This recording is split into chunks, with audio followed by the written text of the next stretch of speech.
got you. I can't trust Parks, man. It's Parks true. too loyal, man. I want to be under Parks' contract. I think Parks will come here and smack the shit out of Joe Budden and come back next week. It's true. It is. I It's know. true. You love that It's nigga. true. I can tell when motherfucking friends. You know what I mean? Parks you can smack me. All right, y'all, welcome back to the channel. Now listen to this. She can't even fake it anymore. Like the mask is completely off. She's checked out, done dealing with Parks. Hold up, because this man keeps getting away with way too much. And Mona, she's the only one, no pun intended, with the guts to actually stand up to Parks and Joe and say something ain't right. Like seriously, there's something off here. Why does Parks hold this much power on that set? There's a reason she said he could smack somebody clean in the face and still show up to work as if nothing happened. That wasn't random. That's Mona peeping how Parks talks to everybody else. He speaks to them like they're beneath him, like they're extras in his show. And yeah, I get it if you're looking at seniority or tenure. Sure, Parks has been there long enough to be grandfathered in. He's one of the last originals besides Joe, and yeah, Erickson too. But let's be real for a second. Parks, I'm my own comedian, my own podcaster, my own content creator. I built my lane solo. You don't have those same credentials under your belt, so how are you trying to produce me in species you haven't even conquered yourself? Like, how does that even make sense? And hold up, how are you cutting off my story about fainting over when I barely got 10 minutes to speak this entire pod? That's wild. And I wasn't even trying to go here, but let's go there for a second. This is exactly what Dr. Cheyenne Bryant, or just Cheyenne Bryant since folks don't want to call her doctor anymore, was talking about. She called out that white privilege, and moments like this, that's what she meant. Because yeah, others interrupt too, but listen closely. It's the tone that hits differently. It's how he does it. When Parks cuts her off, it's basically him telling her to shut up without saying the words. Did y'all notice how she was cooking, getting her jokes off, and he just jumped right back in like none of that mattered? In his mind, it's justified because she cut him off first. But let's not forget, this is a podcast with like 7 or 8 mics going at once, and instead of letting others shine, he just starts going on these music rants nobody else even cares about. They let him rock because yeah, he's the backpack rapper, the engineer, the music guy, we get it. But come on, we're here to laugh, and Mona hasn't even had space to breathe, let alone talk. It's obvious she sees everything that's happening to her up there. The difference is, everyone else at least operates on her level title-wise, except Parks. So what are you really? One of the crew or something else? Because lately, you're moving like HR, and that's not a good look. I don't see you as a co-host anymore. I don't even see you as a co-worker. Low-key, you feel like someone sent in to monitor everything. Like you might as well be the CIA planted by Joe and the higher-ups. Because at this point, who's really calling the shots at the JBP? And every single time Mona calls out Parks' behavior to Joe, guess what happens? Joe jumps in to defend Parks. Every time. You will never catch a moment where Parks is under fire and Joe doesn't step in. And you know what really gets me heated? See, it's these little moments right here, listen to this, that really start opening my eyes to the bigger picture.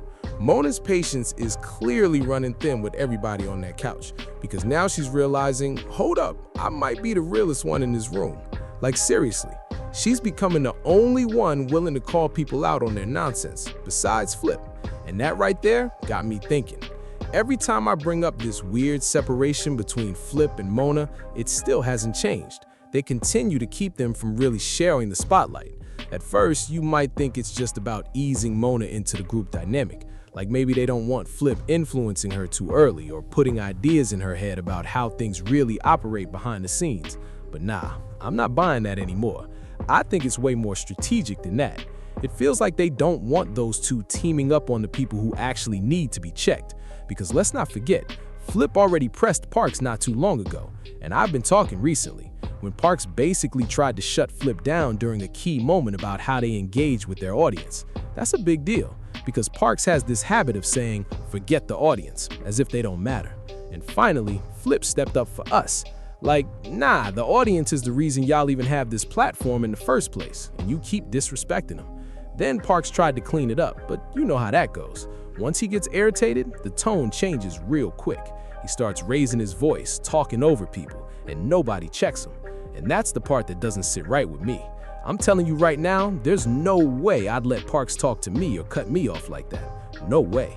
And honestly, I'm starting to see that the others don't like it either. They just don't say it out loud. That's why Mona immediately hit Joe with that line. Like, you can do whatever you want to Joe, because you're already showing you'll do whatever you want to us. This is your wife we're talking about, and she didn't even want to be on the show in the first place. You could tell from day one she wasn't really feeling it like that. At the beginning, y'all were the host, but she wasn't contributing much at all. Then slowly she started opening up, and then she opened up a little too much. And I'm not gonna lie, that's been stuck in my head ever since. Because now, everything is starting to connect. Joe can't really check you like that because he understands the value you bring behind the scenes on the production side. Ice doesn't come at you either, and let's be real, that's because y'all don't have any real issues, so it stays neutral. That's a mutual understanding. But Ish? Oh, Ish is getting closer to that point. Quiet as it's kept, he's starting to wake up just like everybody else. And it feels like it's building toward a moment where he finally snaps on Parks. Because there have been plenty of times where Parks talks to Ish like he's above him. And every time I see that, it just doesn't sit right with me. Like, who are you talking to like that? Why are you even comfortable speaking to me like that? And look, as much as we've gotten on Ice in the past, and to be fair, he has improved a lot since then, we still call him out for being sensitive when people come at him. But at least Ice can take a joke and jump in with the energy. Lately though, my focus has shifted. I'm really starting to zero in on Parks, because he'll do everything in his power to make it clear you're not on his level on this podcast. But the moment you push back or call him out, watch what happens. He makes that face. Then Joe jumps in to defend him, and just like that, the conversation gets shut down, moving forward. Except now, I think Mona's playing a different game. And yeah, I'm calling it now. I think Mona's on her way out, and I'm definitely breaking that down in another video.